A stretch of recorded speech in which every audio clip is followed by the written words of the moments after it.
তোমরা মারামারি লাগছে নাকি? না না না না, হাতি ঢুকছে আমাগর সব ফসল খায় ফেলাইতেছে, আবার মানুষও মাইরা ফেলায়।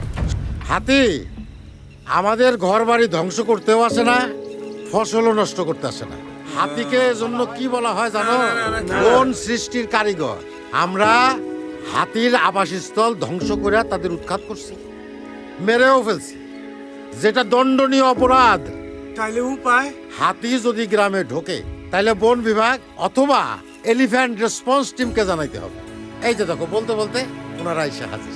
তারপরেও যদি হাতি আমাগর ক্ষতি করে তাইলে আমরা কি করুম? তারপরেও যদি হাতি ক্ষতি করে, সরকার বন বিভাগের মাধ্যমে সেই ক্ষতিপূরণের ব্যবস্থা করছে। না যাই না আমরা এতদিন কি বড় ভুল করছি। হ্যাঁ আসো, তাহলে সবাই মিলে বলি, সবাই মিলে করি বন সংরক্ষণ।